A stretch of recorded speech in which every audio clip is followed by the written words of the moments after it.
Antara menikah atau mau Oh lanjut iya, nih. nanti dibahas anak muda yang Gitu kan. It's my dream. mas, not. Kenapa pengen bekerja? Tuntutan. Ini cuan, bro. Kapan nikah?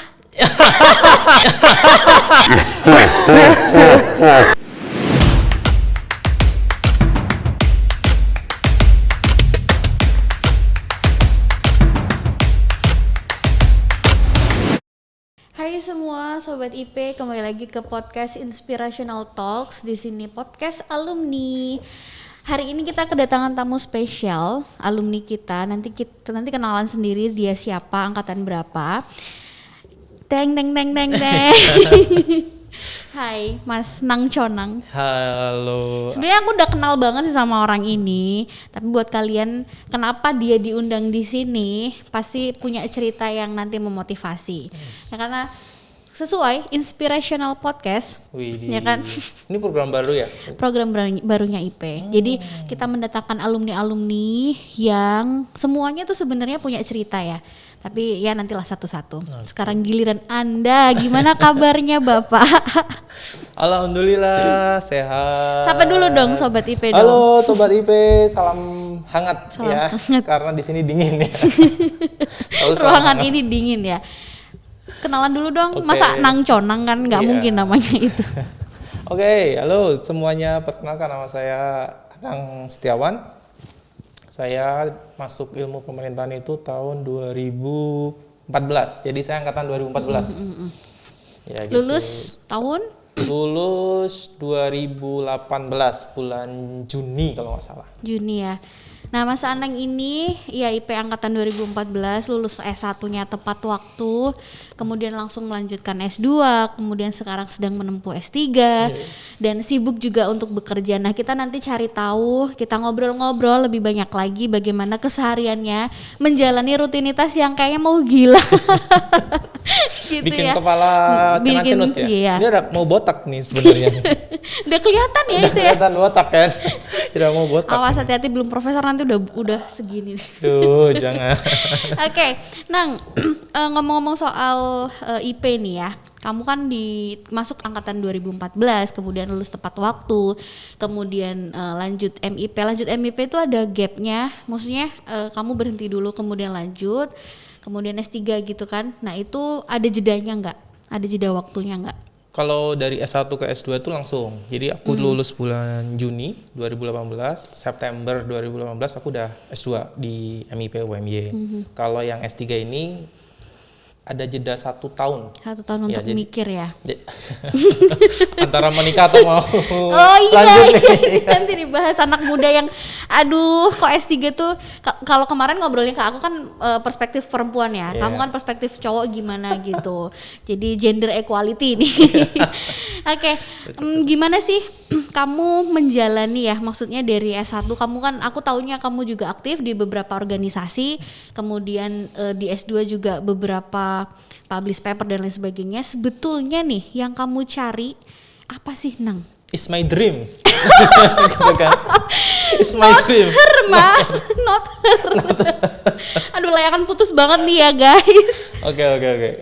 Aku tuh masuk ilmu pemerintahan dari SMA ke S1 itu karena memang aku pengen menjadi seorang politisi pada saat itu. Oh, berarti memang sudah punya dreamnya. Dreamnya? Your dream. My dream, not her. Your dream itu udah dari SMA udah ini Dari ya? SMA udah Oh, udah pengen jadi politisi. Aku itu SMA langsung milihnya UMY. UMY dan IP. UMY dan IP. Berarti kamu dari dulu tahu program IP ya? Tahu, karena aku tertarik sama ilmu pemerintahan gitu. Karena pada saat itu kan 2004 kan pemilihan presiden kan. Dan itu SBY itu aku Iya. ingat banget. SBY. Nah, setelah itu tertarik gitu bagaimana tentang pemerintahan, lalu tata kelolanya seperti apa. Saya cari-cari di internet, muncul IP UMY. Nah, pada saat itu IP UMY saya cari, dan pada saat itu keunggulannya banyak sekali, karena bukan, kalau saya lihat di website pada saat itu ya, websitenya UMY, karena pada saat itu IP belum begitu aktif di website sendiri. itu terkait dengan profil lulusan, kok saya banget gitu. Nah makanya langsung milihlah Bismillah IP. Langsung keterima itu ya. Langsung keterima, sekali nyoba langsung keterima. Asik. Alhamdulillah. Sekali cespleng gitu Iya, ya. sekali coba langsung. Oke, berarti kamu itu apa ya? Ini menarik sih karena beberapa alumni ya, maksudnya nggak kepikiran soal IP.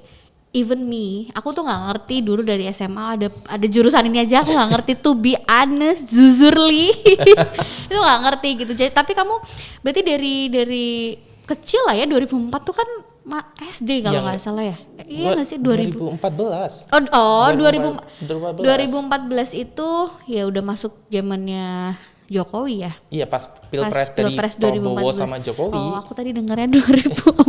Apa? 2014 bukan 2004. Oke. Nah terus ketika kamu menjalani perkuliahan nih, kan kamu kan udah punya mimpi pengen jadi politisi gitu. Nah gimana achieve dreammu itu ketika kamu udah masuk kuliah, kemudian di S1 dulu nih. Oke. Itu gimana? Oke, aku kuliah itu S1 dapetin mata kuliah yang memang itu sangat aku sukai dan itu sangat mendukung dengan apa menjadi cita-citaku pada saat itu menjadi seorang politisi seperti itu. Dan di ilmu pemerintahan pada saat itu bukan hanya kuliah saja tapi sudah ada praktikum. Ya kan kayak misalnya kalau dulu pemilu dan demokrasi kita menghitung suara, lalu tata kelola ICT informasi pemerintahan gitu kita ada praktikumnya. Nah itu kan sangat relevan dengan apa yang ingin aku goalnya aku di situ. Nah gitu. Dan ada soft skill yang paling penting di IP itu ada soft skill. Iya, nggak hanya knowledge-nya aja yang diasah tapi skill-nya ya, keterampilannya. Iya. Itu menurutmu mendukungmu gitu ya. Mendukungku banget sampai gitu. pada akhirnya kamu nggak jadi politisi gitu kan. Ya. Kamu nggak jadi politisi. Nah akhirnya apa yang membuat kamu dreammu yang dari tahun 2014 itu kemudian kamu melanjutkan S2 kemudian sekarang S3, apa yang membuat kamu seperti itu? Jadi kita punya mimpi nih ya kan, punya mimpi A tapi ternyata Allah geser nih ke B. Nah itu gimana perasaanmu? Gesernya nggak jauh-jauh banget sih ya, dari seorang politisi menjadi seorang saat ini menjadi praktisi akademisi. Ya, gitu. Jadi dari sama kalau misalnya politisi itu kita lebih ke actionnya, tapi kalau akademisi lebih kepada penelitiannya dan lain-lainnya kan. Nah titik baliknya tuh padahal skripsiku itu bahas tentang rekrutmen dan kaderisasi Partai Demokrat pada saat itu. Itu politik banget ya? Politik banget gitu kan. Tetapi setelah mau lulus itu ada satu dosen yang bilang sudah lanjut S2 saja untuk menggali ilmu yang lebih dalam terkait dengan politik seperti itu. Nah sudah daftar S2 di MIP pada saat itu pembukaan gitu kan. Daftar S2 setelah masuk MIP mulai terbukalah di situ. Bukan hanya menjadi seorang politisi, tetapi kita bisa lebih banyak menjadi seorang akademisi gitu. Dalam artian kita lebih bebas dan lebih fleksibel dibandingin hanya menjadi seorang politisi. Itu kalau politisi kan hanya ke satu partai ya, kalau satu partai sudah. Tapi kalau sebagai akademisi kita bisa mengamati semua pergerakan partai itu seperti apa. Begitu. Jadi titik baliknya di situ. Pikirannya mulai terbuka nih. Ada orang yang apa namanya ya dosen itu ya yang membuka pikiranmu udahlah S2 aja gitu ya. S2 aja. Aku mau tanya satu pertanyaan. Di S1 ketika kamu mulai pengen menjadi politisi, orang itu kan harus berpikir kalau misalnya mau jadi politisi, at least kamu menjadi kader sebuah partai dulu. Gak usah disebut nggak apa-apa partainya, tapi kamu menjadi kader sebuah partai atau enggak? Dulu pernah. Oh, dulu pernah. Dulu pernah mau masuk. Ya. Oh, mau masuk. Mau masuk. Ya, mau masuk tapi setelah melihat belum begitu serp ya di hati gitu karena itu S1. S1. S1 itu pada saat mau masuk ke partai itu kok belum serp gitu hatinya. Mungkin belum tergerak atau apa ya.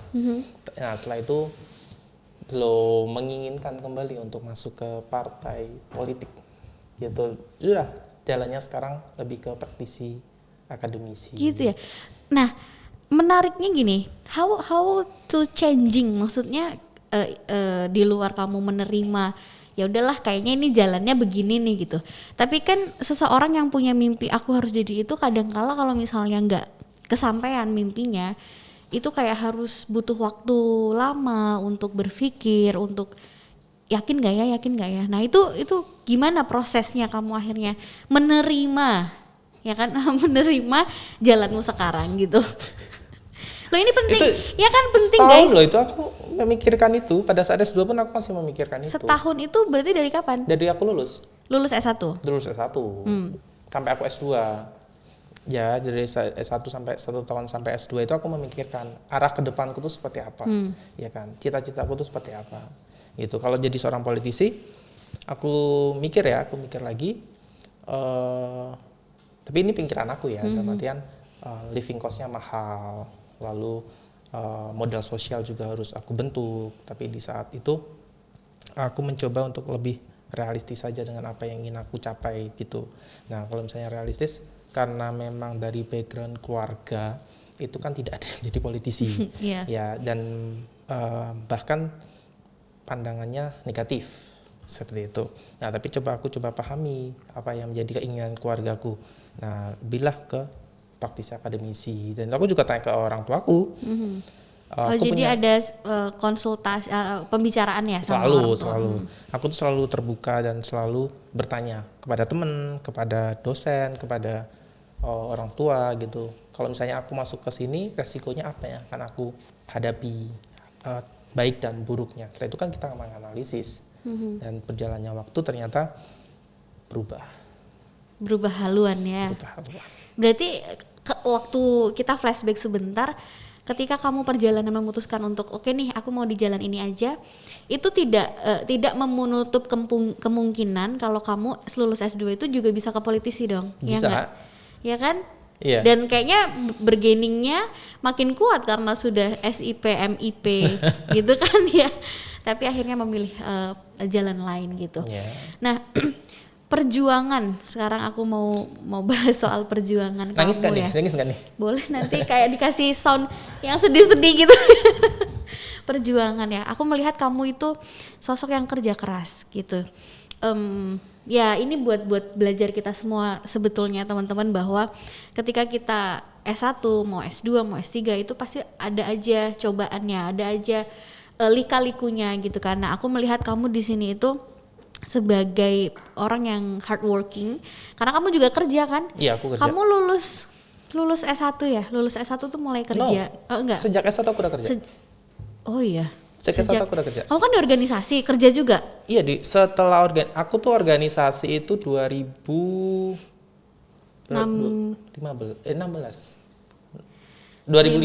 aku masuk. 14 kamu masuk. Iya, 14 aku masuk, kan masuk organisasi itu kan berarti 15 aku masuk organisasi Komap ya, jadi anggota, lalu lanjut jadi sekretaris divisi. Nah setelah itu pada saat rentang dari sebelum demisioner jadi sekretaris divisi itu, nah itu sudah mulai freelance gitu. Kenapa pengen bekerja? Tuntutan. Ini cuan bro. Selain uang. Enggak. Sebenarnya mencari pengalaman ya, gitu betul. kan. Sebenarnya mencari pengalaman, khususnya pengalaman kerja gitu kan. Aku setelah lulus itu mau menjadi apa gitu kan. Dan pada saat itu Bu Erni, ya waktu itu Kalebnya ya. Ya, Core Lab IP itu bilang ke saya, Mas Ana mau bantu saya nggak di lab gitu, bagian desain sama Mas Arya sama Mas Sakir pada saat itu. Nah, Mas Sakir juga membimbing kan pada saat itu. Nah, setelah itu kerja di situ, magang ya hitungannya ya. Iya, magang. Magang di lab gitu sampai lulus S1. Sampai lulus S1. S1. Terus habis itu S2 juga kerja lagi ya kan? S2 sambil bekerja. Cuma sambil tempatnya S2. yang berbeda. Tapi tetap di lingkup kampus ya. Cinta banget sama UMY. Allah, cinta bro. Terima kasih UMY. Jangan lupa UMY biayai publikasi saya. Oke, ya. Terus kemudian gimana cara membaginya? Artinya gini, kadang-kala ya orang sekarang itu banyak yang mikir, aduh mau kerja, aduh mau organisasi, kuliah aja udah banyak tugas, kuliah aja banyak tuntutannya. Nah, gimana caranya kamu untuk bisa mengimbangi bekerja dan kuliah dari S1 sama S2? Gini, kalau kita sudah mau mengambil suatu keputusan, pasti akan ada yang dikorbankan. Tetapi tidak semua yang dikorbankan itu menyakitkan. Asik. Quote of the day. Tidak menyakitkan. Ya. Pada saat aku mulai aktif di organisasi, kuliah, kerja, tentu yang akan menjadi yang aku korbankan adalah waktu istirahat. Yang pasti. Pagi kuliah. Aku selalu ngambil jadwal Jam kuliah pagi. tuh jam pagi. Jam 7? Jam 7. Bangun. Insya Allah. Bangun lah orang sampai sekarang. Bangun jam 7. bangun. Jam 7 sampai jam 12 gitu, terus aktif di organisasi, habis itu kerja gitu kan. Untungnya kerjaku tuh fleksibel, bisa dilakukan di mana saja dan kapan saja gitu. Nah, tapi waktu yang aku korbankan dalam artian aku nggak bisa main sama temen, jarang main sama temen, bukan nggak bisa ya, jarang main sama temen. Waktu tidur itu berkurang karena kalau ada tugas-tugas kuliah itu aku kerjakan itu paling malam. Kalau malam capek biasanya jam 4 subuh itu, sebelum sholat subuh itu kerjakan gitu. Kalau nggak kebablasan ya nggak sholat subuh juga nanti, tapi sholat. Gitu. Jadi membagi waktunya ya se-fleksibel mungkin dan apa yang kita bisa lakukan gitu. Karena beda-beda kan setiap orang gitu. Kalau dengan cara saya ya kita harus manage waktunya itu dengan baik, kapan kita harus istirahat, kapan kita harus mengerjakan, kapan kita harus melakukan pekerjaan yang A, B, C dan lain-lain. Harus time kontrolnya harus bagus seperti itu. Nah, gimana kalau misalnya kan banyak tugas kelompok tuh ya? Ya. Nah, itu gimana? Kadang-kala tuh kayak misalnya tugas kelompok ya, ini fakta kan. Ada juga yang udahlah nanti aku yang ngeprint aja. Enggak, aku nggak kayak gitu ya, aku nggak kayak gitu. Udahlah atau gimana? Okay. Kalau kadang-kala misalnya mau kumpul, dulu kan belum ada Covid coy. Jadi kita masih kumpul-kumpul di Taman Batu, bisa di mana? buka masker ya. Iya. Nah, itu gimana? Pengalamanmu? Nah, kalau tugas paper tuh biasanya kalau setelah dibagi itu kita diskusi. Kamu bikin apa? Kamu bikin apa? Nah, aku bikin latar belakang ya. As always ya. Always. Aku bikin latar belakang ya. Kalau enggak aku bikin yang bagian apa nih, misalnya di pembahasan yang chapter A misalnya apa gitu. Nanti aku store ke siapa nih gitu. Nanti kalian yang mengumpulkan, dalam artian ya aku kontribusinya di situ gitu. Nanti tinggal disatukan baru. Tuh, jadi tidak lalai dalam tugas. Tidak lalai dalam tugas, selalu istiqomah dengan apa yang menjadi tanggung jawab dan pilihan. Iya. Terus lanjut lagi ke S2. Okay. I know that you are the best graduate on that time. Okay. Jadi kamu jadi terbaik itu. Aku amazed juga ya, karena dengan kesibukanmu yang luar biasa, tugas MIP itu juga nggak dikit, banyak paper yang harus dipublish dan lain sebagainya. Dan kamu bisa achieve, mungkin itu adalah salah satu achievement yang paling berharga juga ya. S2 tuh kan tuntutannya makin banyak daripada S1. Makin berat dan makin kompleks. Kemudian kalau ditanya nih suka dukanya, banyak apanya? Banyak suka apa banyak dukanya? Gak apa loh, cerita-cerita gini tuh kok kayak harus memang memang di expose, karena orang tuh ngelihatnya misalnya, Mas Anang tuh enak banget ya hidupnya sekarang, udah bisa beli MacBook, udah bisa beli ini lalu. Kali nggak tahu coy di belakangnya kayak apa kan.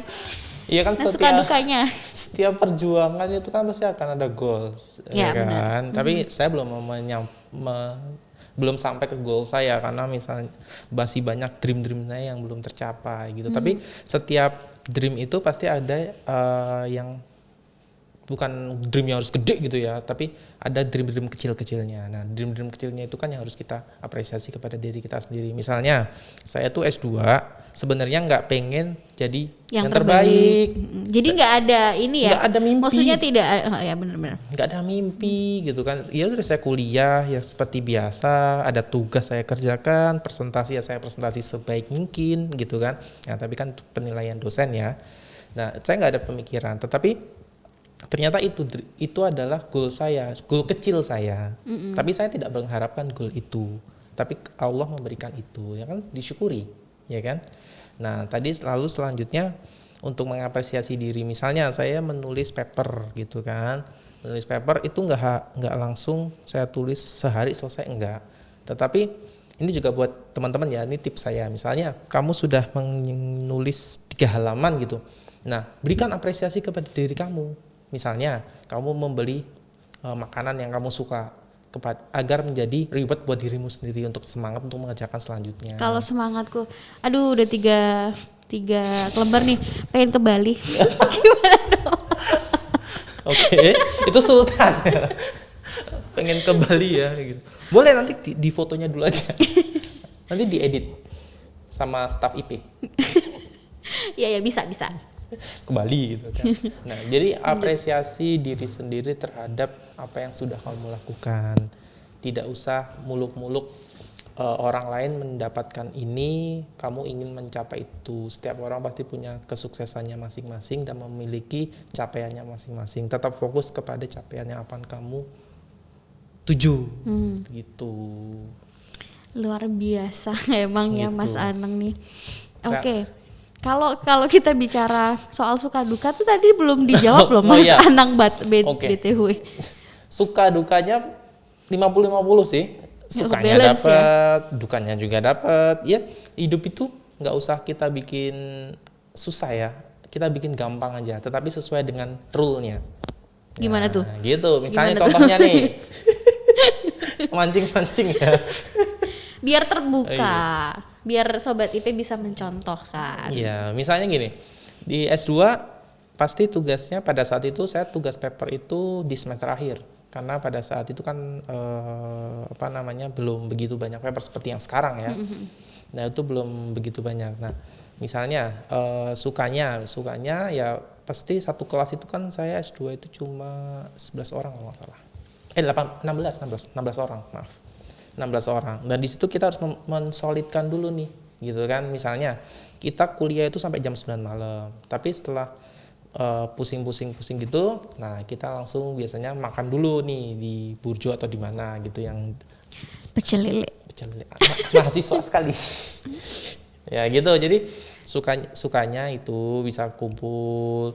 Terus nanti kalau bekerja ya waktu main sama teman-teman S2 juga berkurang. Ya dukanya ya gimana ya, kalau dikatakan duka sih enggak ya, karena itu kan ada outputnya gitu. Misalnya nulis nih, itu duka bagi saya. Duka Bagi saya. mendalam. Duka yang mendalam. Karena S1 saya nggak pernah nulis. Iya benar-benar. Dalam artian jurnal ya, itu hal yang baru buat saya. Nulis tuh susah gitu, kayak otak tuh mau terbang kemana. Karena belum jadi kebiasaan dan belum jadi habit kan. Nah setelah itu pada saat S2 mulailah banyak tugas-tugas paper yang harus difikirkan ya. Difikirkan itu duka, tetapi di dalam duka itu kalau kita sudah selesai papernya, kita punya publikasi gitu. Ditolak itu menjadi hal biasa bagi saya. Iya benar. Ditolak jurnal tapi ya, bukan ditolak oleh cewek ya, belum. Oh belum pernah ditolak cewek ini. Oh begitu, harus dibahas nggak nih? Oke Nang, boleh diminum loh UMB Iya. Tirtanya. Ada sponsor ya? Iya dong. UMB Tirta. Keren nggak kita? Jangan lupa minum UMB Tirta. Biar sehat. Ya, sponsor. Endorse saya ya. Oke Nang, kalau misalnya kita bicara ya suka duka, kemudian perjalanan kamu akhirnya sekarang kamu memilih untuk S3, ya kan? Jadi itu sebetulnya hal yang aku udah pernah bahas juga, bahwa anak muda sekarang itu untuk ngambil keputusan untuk sekolah lanjut sampai S3 itu cepat gitu. Aku nggak tahu alasannya apa, ataukah memang suka belajar. Kalau aku dulu terus terang kan agak lama, kamu tahu sendiri, mau S3 nggak ya. Nah kamu gimana? Maksudnya akhirnya kamu memutuskan untuk oke nih, S1 sudah selesai, S2 sudah selesai, kayaknya kok kayak kurang, atau memang ada hal lain yang memang mengharuskan kamu untuk S3? Oke. S3 ya, dari S2 ke S3 gitu. Sebenarnya dari aku lulus S2 itu aku belum punya pikiran untuk S3. Sama sekali. Belum punya pikiran. Oh, kita harus tahu. punya pikirannya ya kerja gitu betul. kan. Pada saat itu nyoba lamaran di salah satu PTM gitu kan. Nah setelah itu kok ada panggilan nih dari dosen lagi. Mm-mm. Ya itu yang jadi salah satu titik. Jadi di situ dosen itu dosen IP dan MIP karena satu grup. Iya. Itu panggil saya gitu. Mas Anang bisa ke kampus nggak gitu? Oh bisa Pak gitu kan. Lalu ke kampus. Habis itu kita diskusi gitu. Kenapa Mas Anang nggak mau lanjut S3 gitu? Di PI aja gitu. Kan di PI sudah bagus, akreditasinya unggul. PI saya mempromosikan Anda. Terima kasih. Anak ini jebolannya UMY semua ya? Jebolannya UMY semua. Nah, saya lanjutkan S1. dulu ya. Nah, setelah itu disitulah titik balik kena. Saya ditanya mau cita-citanya jadi apa? Jadi dosen Pak, jadi praktisi akademisi. Lalu pada saat itu Bapak bilang kalau kamu mau jadi dosen itu sekarang S3 Ya. karena tuntutannya semakin berat gitu. Dan anak-anak muda yang menjadi dokter itu masih sedikit di Indonesia. Nah setelah itu saya mikir, oh iya benar juga gitu. Kalau saya misalnya menjadi dokter kan, menjadi dosen itu kan cepat atau lambat saya harus dokter. Iya benar. Ya karena tuntutannya adalah dokter, gitu kan. Cuma saya mau ngambil sekarang atau saya ngambilnya nanti, gitu kan? Setelah menikah. Enggak juga sih. Atau after married gitu kan, atau after anything gitu kan. Nah, tetapi saya lihat saya di sini masih punya kemauan untuk berpikir dalam artian menulis dan lain-lain. Ilmunya masih ada, masih nyantol lah, dikit-dikit gitu. Nah, setelah itu cari-cari informasi yang harus di Jogja ya, yang harus di Jogja gitu karena orang tua saya konsultasi ke orang tua saya juga, orang tua saya menyarankan untuk S3 di Jogja saja, jangan usah ke luar negeri atau kan. Padahal keinginan saya mau ke luar negeri untuk S3 saya. Tapi ya jodohnya ternyata di dalam negeri. Pada saat itu nyoba di politik Islam. Politik Islam itu ditanya, kamu punya publikasi apa? Kamu mana proposal risetnya? Dan itu susah pada saat itu. Dengan orang seperti saya ya. Kok merendah begitu? Bukan merendah. Tetapi saya merasa pada saat saya wawancara S3 itu saya yang menjadi paling bodoh dalam artian. Bukan dalam tanda kutip ya. Jadi orang paling bodoh. Karena ternyata saingan saya ini orang-orang yang lebih hebat gitu. Nah, ternyata setelah proses itu saya diberikan masukan lagi sama bapak dosen IP. Setelah itu saya minta orang tua, ya sudah ternyata alhamdulillah lolos di PI seperti itu. Nah sudah lalu lanjut di PI Politik Islam UMY. Nah, Ini itu. tahun ke? Ini tahun semester saya pertama, semester 1 sekarang. Semester 1 masuk September kemarin. Jadi saya ada jeda 1 tahunan. Dari lulus S2 saya lulus 2000 berapa ya? 2020 enggak salah. 2020 masuknya 2021. Ya setahun ya. Iya, setahun. Iya, ya kan hampir sekarang setahun. 2022 kan? Iya benar. Gue ingetnya 2021 terus ya. Masih punya kenangan di 2021. Iya, saya 2020 lulus bulan Juni.